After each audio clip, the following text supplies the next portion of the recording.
Now, when the day shall dawn, the earth will fully blossom. It has painfully labored heretofore and brought forth abortions, perfect seemingly to their contemporaries, but in view of her yet untested energies, abortion still.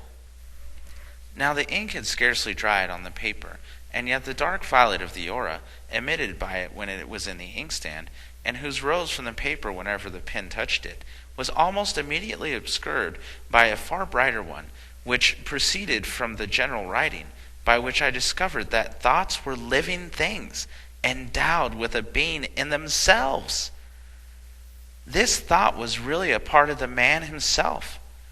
I beheld a small cell within the winged globe open, and emit a line of fire, which leaped to one of the cerebral organs, passing up one of the fibrils down to the other, thence to a nerve along the arm, the pen, and to the paper, where it became diffused and sealed in inky letters.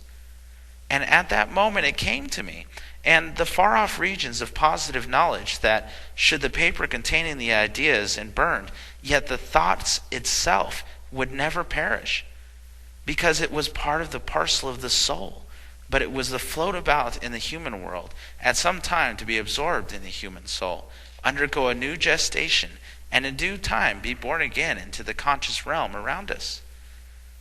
Much more the man wrote, but at length his weary task and sultry weather overpowered him, and the rising from his seat, he closed the blinds, threw himself upon the lounge, and in a few minutes was fast asleep. While watching this process, I became aware, for the first time, that I was being practically educated by a glorious being, an inhabitant of the soul world, whose presence was now made clear, direct, and palpable. This bright one conversed with me by a process not easily explained, but an idea of which may be gained if we call it infusion of thought. His lips moved not, and yet the full meaning of the intended was transmitted, even more perfectly than if by the use of words such beings can speak, but not so effectively as by the silent language. The object of his visit, he said, was to instruct me in certain essentials with reference to the future usefulness on my part, but principally on the world might gain certain needed light upon the soul and its career, though books hereafter to be written. His name, he said, was Ramos.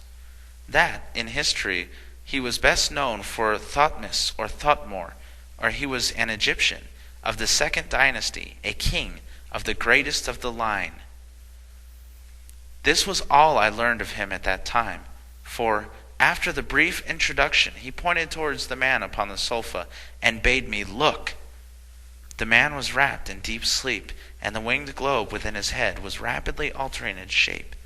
First it flattened out to a disc, then a disc concave towards the skull, and then it put forth a medium direction of the medulla oblongata, into which it rapidly passed, entered the spinal marrow, and ran along the vertebra until it reached the vicinity of the stomach. Here it left, and intensely immersed itself within the solar plexus. The man was in a death-like dreamless slumber. The soul, said Thotmore, has gone to infuse new life throughout the physical body, in doing which it also recuperates its own energies. Souls can grow tired, but they find rest, not in inactivity, as doth the body, but by a change of action.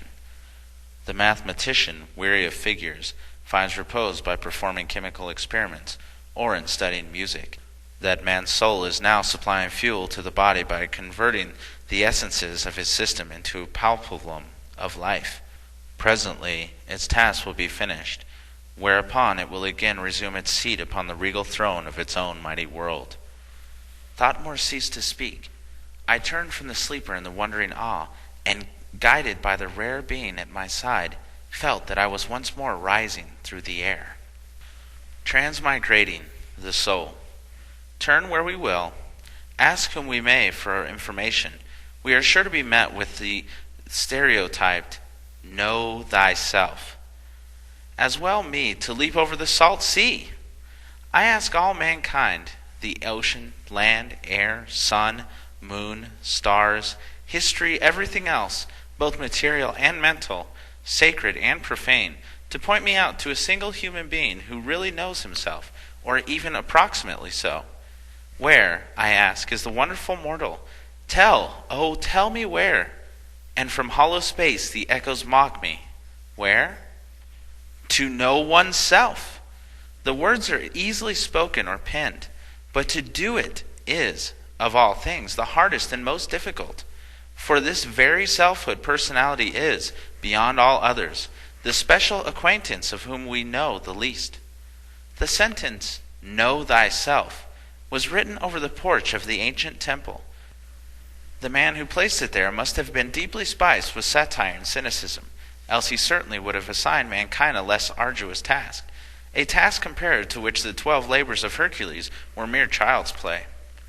Now, although this feat may never have been accomplished, still it lies within the range of possibilities. And in declaring that a man may, by study, find out both himself and God, I fly in the face of the current philosophy, and deny the truth, the noted dogma of modern sophists, that it is impossible for a man to explore the labyrinths of his own nature. A principle cannot comprehend itself.